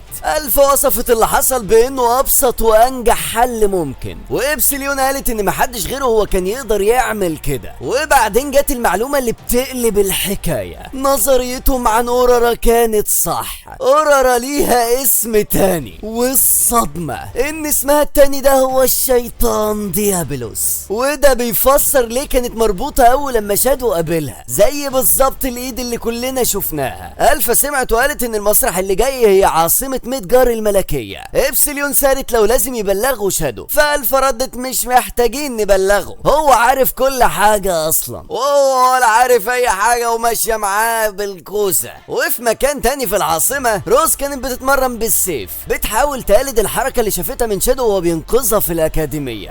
أما الحركة التانية اللي شافتها كانت من زمان جدا وهي صغيرة، وهي بتاخد وقفتها حست بوجع غريب، وبصت لقيت نتوء أحمر بيطلع منها. المس بدأ. مهرجان بوشن قرب. المهرجان ده عبارة عن مسابقة قوة دولية بتجيلها الأجناس كلها، وشادو كان واقف فوق برج الساعة بيسمع كلام الناس تحته، وهو عارف إن الفرصة دي مش هتتكرر. عنده بند في قائمة أحلامه لازم ينفذه، يدخل كواحد ضعيف تافه ويكسب واحد ورا التاني والدنيا كلها تتصدم. الحصان الأسود اللي محدش حسب له حساب، وعلشان يعمل كده بيروح لجامة في مقر ميتسوغوشي وبيطلب منها تنقل، وما بيرضاش يقول لها ليه.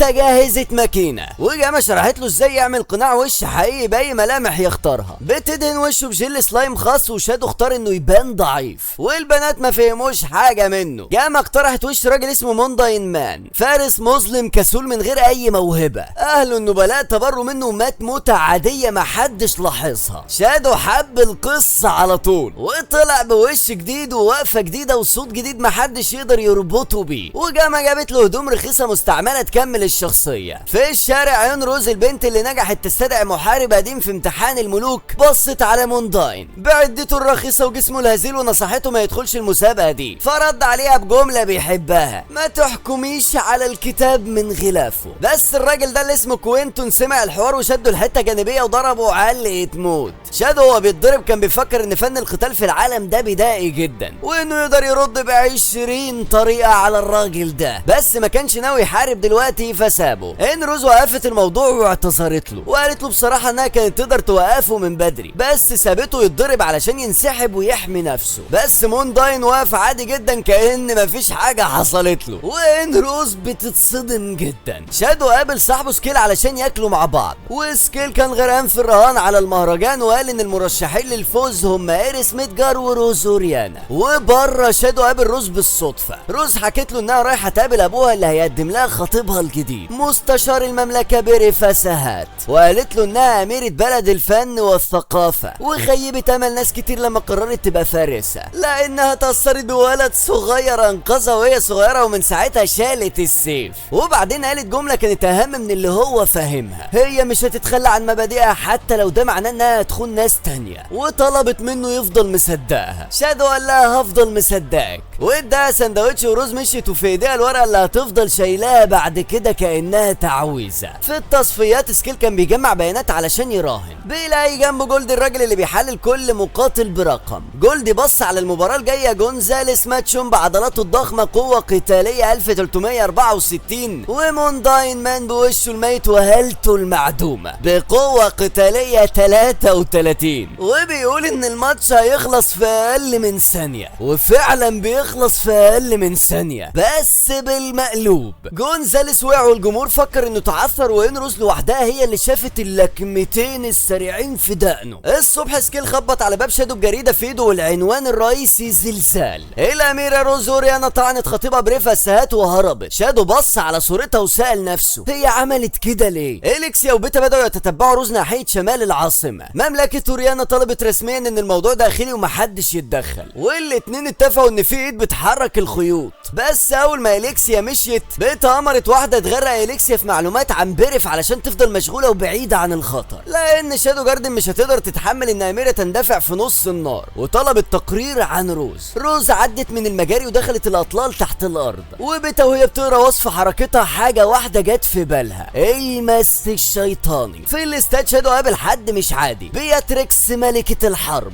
شمت ريحة الف عليه وسألته لو يعرف الف، وقالت له انها بتدور على بنت اختها المتوفية. شادو افتكر الف على طول لكنه بينكر. بياتريكس قررت تختبره وسحبت سيفها ناحية رقبته، وشادو فهم انها هتقف قبل ما توصل له، فمثل دور الشخصية الثانوية المرعوبة بإتقان. بياتريكس اعتذرت وقالت له انها افتكرته اقوى من كده، ولما شدته من ايده قالت له انه هيبقى محارب قوي في يوم من الايام. بسلام. المباراة اللي بعدها كانت مونديان ضد جولدي. جولدي جري عليه وضربه بالسيف ومونديان فرقع رقبته فتفادى الضربة بالصدفة كده. جولدي حس اللحظة ان مونديان سحب سيفه وقطعه، وبعدين رجع للواقع فلقاه لسه بيسحب السيف ببطء ومستني. اتجنن في الوقت ده وطلع تنين ذهبي من سحره وهجم. مونديان عطس العطسة طيارة التنين وطيارة جولدي معاه، والماتش خلص فورا. الماتش اللي بعده كان ضد كوينتون. المفروض انها مباراة ثار على اللي عمله في الحيوان ده، ولكن صاحبنا بيخلص الليلة بكل سهولة، وعلشان يعمل لقطة اسطورية ويعرفهم انه ما كانش اصلا بيحاول، بيشيل حتة من درعه بيرميها على الارض فبتعمل حفرة من تقلها. ان روز بتتصدم وبتقول ايه ده، فبيقول انه كان ماشي باثقال ووقت اللعب خلص. في قصر ميدجار ايريس كانت بتسلم بيري فساد خطة تأمين المهرجان، وهو بيقول لها ان مفيش داعي لتأمين زيادة وان اوريانا هتحل مشاكل عيلتها بنفسها. وملك اوريانا رافائيل كان قاعد جنبه بيوافق على كل كلمة بصوت ميت ونظرة فاضية. وايريس حست ان في حاجة غلط بس ما قدرتش تثبتها. شادو كان قاعد يفكر ازاي يكشف قوته في المهرجان بشكل جامد لحد ما سكيل جاب خطة جديدة في مكافأة اللي يدل على مكان روز اوريانا. شادو رفض وبعدين شاف من الشباك ان اخته كلير جاية فوافق على طول ونط من الشباك. وهو ماشي سمع صوت بيانو بيعزف مقطوعة هو بيعرفها من عالمه القديم، فدخل القاعة متوقع يلاقي واحد متناسخ زيه، فبيلاقي إبسليون اللي بقت مؤلفة مشهورة، والمقطوعة اسمها سوناتا ضوء القمر، وقالت له انها احلى حاجة اتعلمتها منه. شادو ابتلع غيظه للمرة الثالثة، كما سرقت حكمته في التجارة وبيتا سرقت قصصه وإبسليون سرقت موسيقى. سأل عن روز فقالت ان اللي وصلها انها متخبية في الانفاق تحت العاصمة.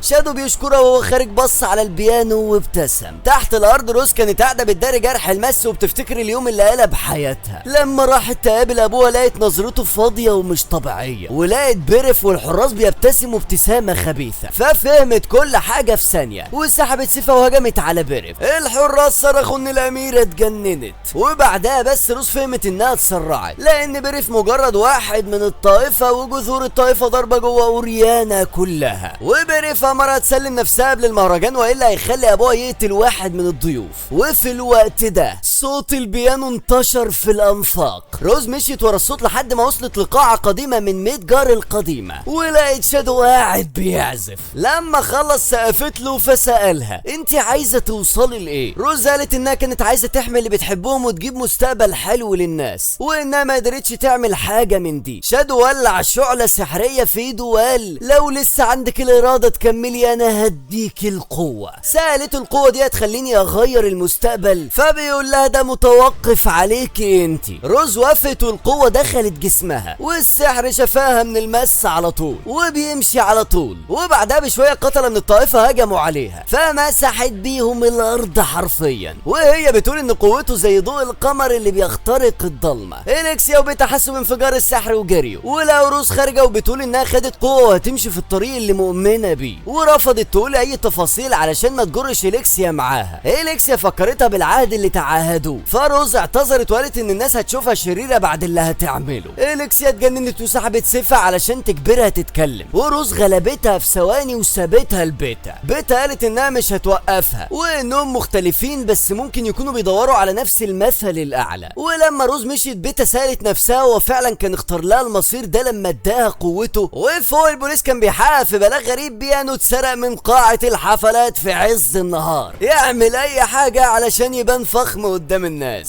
كلير كانت مستنية شادو في السكن وخنقته وهي بتشرح له انها كل ثانية بتستناه كانت بتزيد غضبها. وبعدين اديته تذكرة في اي بي المهرجان بوشن وقالت له انها هتحل محل الاميرة روز في تمثيل الاكاديمية وانها هتبقى البطلة الجديدة ولازم يكون قاعد ويشوفها بعينه. في يوم المهرجان شادو لقى ان التذكرة دي اعلى منصة في المكان وقعد جنب ايريس ميدجار شخصيا. ايريس عرفت انه اخو كلير واعتذرت له عن حادثة زينون جريفي. وسط الكلام طلع اسم مونداين مان والطلبة قالوا انه مجرد سريع ومحظوظ وملوش اي مهارة. وشادو جواه كان بينفجر من الفرحة ان سمعة الشخصية اللي صنعها طلعت مظبوطة 100%. وبره قابل بياتريكس شايلة كيس سندوتشات سألته تاني عن الالف اللي بتدور عليها فانكر تاني واديته سندوتش وهو رد الجميل واداها واحد من بتوعه. بيرف قعد في مكان شادو جنب ايريس وقال لها ان ملك اوريانا هيحضر بكره، وايريس ردت ان ابوها ابوها الملك كلاوس هيحضر بكره كمان. وبعدين اتفرجوا على ماتش مونديان ضد انروز. اول ما المباراه بتبدا انروز بتقفل المسافه بسرعه رهيبه وبتنزل عليه بضربات متتاليه، بس مندن بيصد ضرباتها وبيتفاداها بمنتهى السهوله ومن غير ما يستخدم اي سحر خالص. الراجل بيتحرك كانه بيرقص، مش بيبذل اي مجهود اطلاقا. انروز بتشوف فرصه ذهبيه وبتضربه ضربه قاضيه في جنبه، بس بتتصدم انه ظهر ورا ظهرها فجاه، واللي هي ضربته كان مجرد صوره خياليه. الراجل بيتحرك بسرعه تخلي عينك مش قادر تلحق حركته اصلا. وبعد كده مندن من غير سحر برضه بيطيرها لفوق في الهواء وبعدين بيضربها لتحت بضربه تانيه. انروز بتنجو بالعافيه، بس علشان مندن قوى ضربته الاخيره شويه بس، وبتفهم ان حلها الوحيد انها تستنى وتعمل هجمه مضاده في اللحظه اللي هو بيهجم فيها بالظبط. ايريس بتشوفها واقفه وبريف بيعلق على خطتها. انروز بتستنى وبتجهز هجمتها المضاده وحاسبه كل عامل ممكن يحصل، بس مندن بيقف فجاه في نص خطوته وبيتفادى الهجوم. وهنا انروز بتكتشف الكارثه الحقيقيه. هو من الاول للاخر كان بيجاري هجماتها على حسب تحركاتها هي، مش العكس. يعني كل حساباتها ومهاراتها اللي تعبت فيها سنين كانت مش نافعه قصاد الراجل ده اللي كان بيلعب معاها اصلا. مندن بيضربها ضربته الاخيره وبيهزمها والجمهور كله في حاله صدمه. اللي بيحصل ده مستحيل، سيافه بالمستوى ده بتتهزم من شخص عادي ما حدش كان واخد باله منه اصلا. بيرف بيتذكر كلام ايريس عن ثقه مندن المطلقه وبيقول انها كانت على حق. ايريس نفسها مش مصدقه ازاي واحد قوي بالشكل ده عدى من غير ما حد ياخد باله منه. المباراه الجايه هتبقى ايريس ضد مندن، وبعد المباراه انروز بتيجي لمندن وبتقول له انها اتهزمت تماما وبتشكره على الدرس ده، وبتقول له انها سابت بلدها علشان تبقى اقوى، بس اكتشفت انها كانت بتخدع نفسها. مندن علشان يخفف من عليها بيقول لها ان دي اول مره يضطر فيها يشيل قيوده وانها ما عندهاش اي حاجه تتكسف منها. ايريس بتكسب مباراتها بضربه واحده بتسبب فوهها في الارض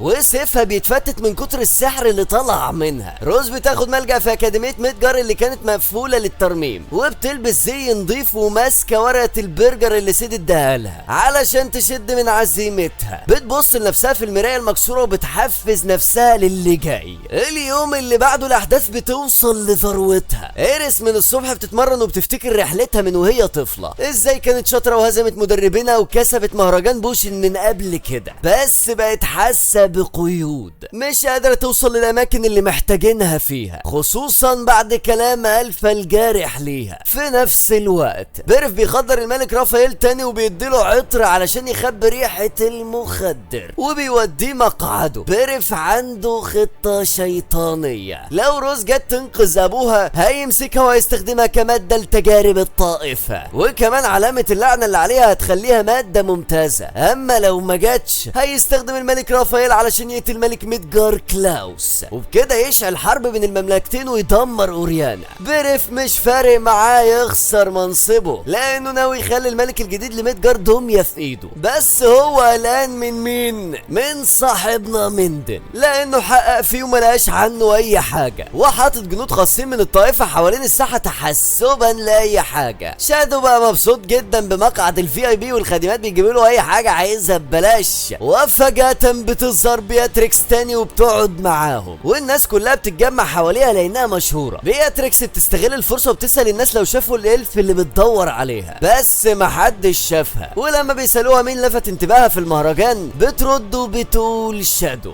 الناس بتتصدم لان سيد ده مجرد شخص عادي مقارنه باخته العبقريه، بس بياتريكس شايفه قوته الحقيقيه اللي محدش غيرها بيشوفها. بيرف بيعدي جنبها وبتقول له ان هو والملك ريحتهم وحشه جدا، فبيتعصب وبيأمر الحراس يمسكوها، بس ايريس بتوقفه وبتقول له انها ضيفتها. بياتريكس ملكه الحرب. بيرف في اللحظه دي بينشف من الرعب لانه فهم انها ممكن تكون صح دم الابطال جواها، وبيبدا يفكر انه لازم يتخلص منها هي كمان. اما الان فقد حانت اللحظه الحاسمه. المباراه الكبيره بتيجي. ايريس بتنزل علشان تواجه مندن مان. الناس والفرسان بيهتفوا لها بجنون، وهي بتقول لنفسها ان هتافهم ده هو قوتها، ولازم الناس تعرف ان قوتها هي قوه المملكه. بس لما بتقف قدام مندن وجها لوجه ما بتقدرش تحس باي ذره قوه منه خالص، وده اللي بيخوفها اكتر من اي حاجه. ايريس بتكون ناوية تنهي المباراة بضربة واحدة قبل ما يبين اي حاجة. وهنا بتبدأ واحدة من اعظم القتالات. اول ما المباراة بتبدأ ايريس بتحس احساس واقعي جدا ان راسها طارت بضربة سيف، بترجع لورا مرعوبة وبتحط ايدها على رقبتها، بس بتلاقي نفسها سليمة تماما وهي مصدومة من اللي عملته. بتشوف مندن واقف على بعد وبيسألها ببرود مش هتهجمي ولا ايه؟ ايريس بتلم نفسها وبتقوم وبتشهر سيفها، وفجأة بتحس ان رجلها اتقطعت من تحتها بس هي سليمة برضه. وهنا بتكتشف الحقيقة المرعبة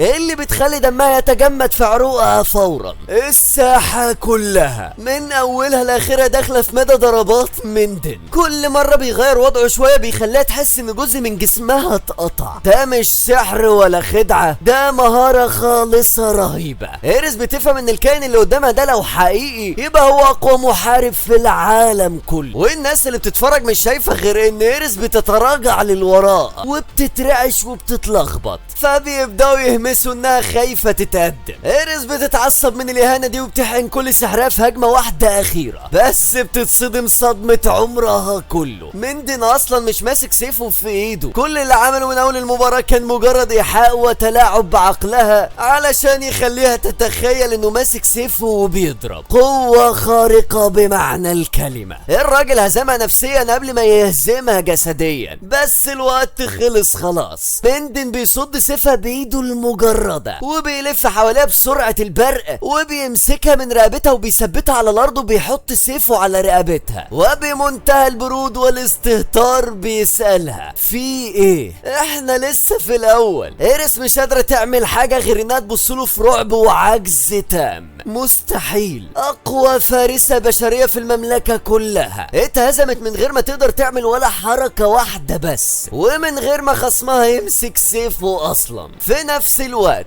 روز بتوصل لمقعد الفي اي بي من غير ما حد يوقفها. روز بتظهر قدام ابوها بتعتذر له وبتقوله انها غلطت وهتغلط تاني، بس قررت تمشي في طريقها. وهنا بيحصل مشهد مؤثر جدا. الملك رافائيل بإرادته الحرة بيغفر لها كل ذنوبها، وده بيصدم بيريف لانه ما امروش يقول كده، وروز بتعيط وبتهجم على بيريف، بس بيريف بيستخدم الملك كدرع بشري. روز ما بتوقفش وبتطعن ابوها، والملك في لحظاته الاخيرة بيقول لها انه بيحبها. بيريف مصدوم من السهولة اللي قتلت بيها ابوها، وبيشوفها بتجهز سيف على رقبتها علشان تنتحر، فبيأمر رجالته يوقفوها. وفجأة مندن بيقتحم المكان من الشباك وبيقطع رجالة بيريف، وهو بيسأل روز ده القرار اللي انت اخترتيه؟ واول ما مندن بيكشف عن نفسه انه شادو، روز بتتذكر حاجة زمان وهي طفلة كان في ولد ملثم انقذها من قطاع طرق وقتلهم كلهم، وهي انبهرت بمهارته في السيف وقررت تبقى سيافة. ولما سألته اسمه ايه الولد كان لسه بيتمرن، فقال لها انه قاتل قطاع الطرق الأنيق.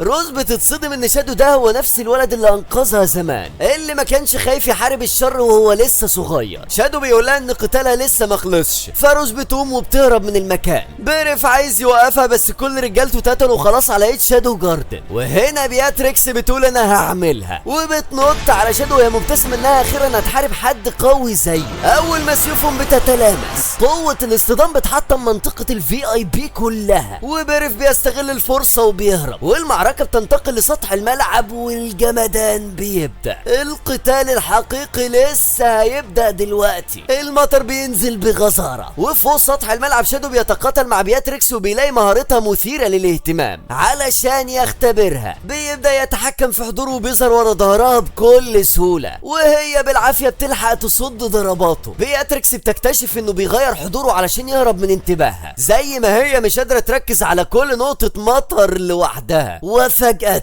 ايريس بتوصل وبتقول انها عايزة تدخل القتال، وبتشهر سيف قديم واسطوري من الميثيريا اللي عليه رموز عتيقة. وشادو بيتصدم انها هتلجأ لسلاح اثري. ايريس بتسأله هل ده غش، فبيقول لها انه مش فارق معاه، بس مستغرب انها تلجأ لحاجة زي دي، هو شايفها عكاز للضعفاء. ايريس بتتعصب وبتحقن السيف بالمانة بتاعتها، والسيف بيتحول لسيف ناري عملاق بتضرب بيه شادو، بس هو بيتفاداه بسهولة وهو بيمدح المنظر انه لايق بعرض المهرجان. بياتريكس بتحاول تهجم عليه من الجانب الاخر، ولكن شادو بيصدها بسهولة وبيكمل القتال مع الاتنين مع بعض. تخيل معايا كده، واحد بيتقاتل ضد اميرة قوية بسيف اسطوري وملكة حرب في نفس الوقت، وهو مطنش وبيهزر كمان. المعركة بتخرج من الملعب وبتنتقل في العاصمة كلها، والمباني بتتدمر ورا الاتنين وهم بيتقاتلوا في مشهد اسطوري وملحمي. ايريس بتنجح انها تدفع شادو ناحية موقع بناء فوق مبنى، وهنا بيحصل مشهد اسطوري وكوميدي في نفس الوقت.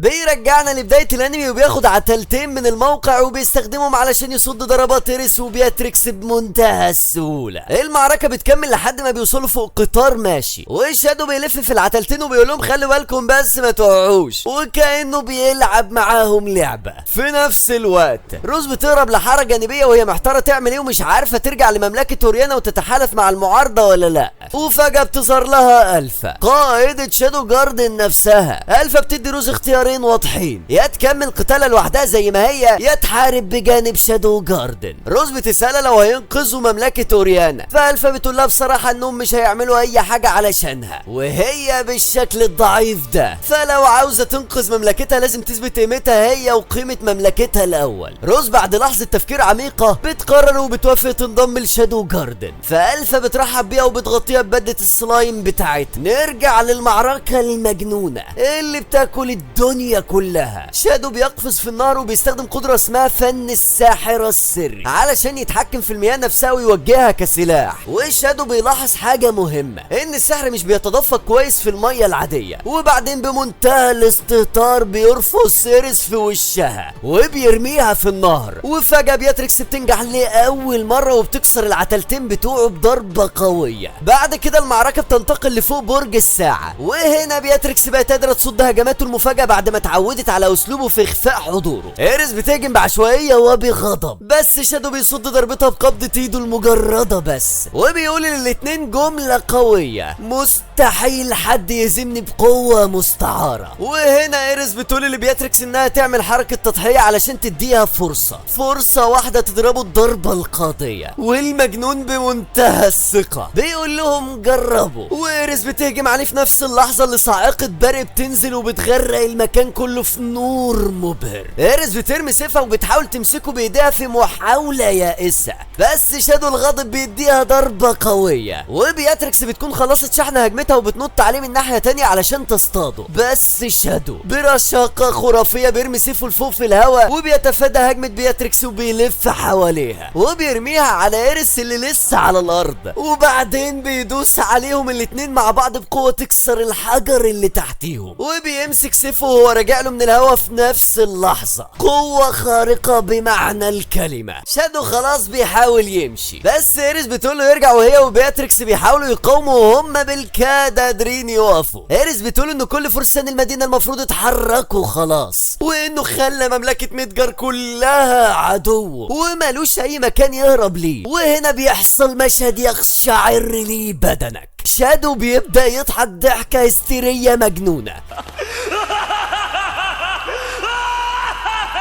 وبعدين بيهدى فجأة وبصوت جدي ومرعب بيسألها مين اللي بيهرب؟ يهرب فين؟ وليه أهرب أصلا؟ وبيمد نطاق سحره لحدود العاصمة الملكية كلها. إيريس وبياتريكس بيتصدموا من مدى سحره الرهيب اللي غطى مدينة بحالها، وشادو وهو طاير في الهواء بيقول لهم وقت اللعب خلص. إيريس المرعوبة بتوقع سيف الميثيريال الأسطوري من ايدها من كتر الخوف. شادو بمنتهى الجمدان بيلفت انتباههم علشان يشوفوا هجمته النهائية، وبيبدأ يجهز أقوى وأخطر تعويذة عنده. الكل حابس أنفاسه والدنيا كلها على وشك إنها تتمحي من الوجود، بس في اللحظة الأخيرة حياة سيد كلها بتفوت قدام عينه وبيقرر يسيب التعويذة ناقصة وما يكملهاش. المرة دي بيستخدمها للعرض والاستعراض بس. كل اللي عمله انه بدد الجو العاصف والغيوم اللي كانت فوقهم، فبدل ما يبقى في دمار وخراب الناس بتلاقي سما صافيه ومشمسه ونظيفه. بياتريكس بتشوف المنظر ده وبتقتنع انها خسرت المعركه تماما وبتغمد سيفها باحترام. اما ايريس فبتقع على ركابها وبتعيط من الاحباط والغيظ. بعد المعركه في بلد اسمها لاجوس بنشوف شيري وهي خلاص بقت مهووسه بشادو، بتقرا جرايد وهي بتقول ان الشيطان شادو اتطرد على ايد ايريس وبياتريكس بعد هجومه الارهابي على العاصمه. شيري بتطعن صوره شادو في الجرايد بسكينه وهي بتضحك بجنون، واوضتها كلها بقت مليانه بصور شادو. البنت مكرسه حياتها كلها علشان تنتقم منه. وفي مملكه اوريانا بنشوف شخصيه جديده اسمها موردريد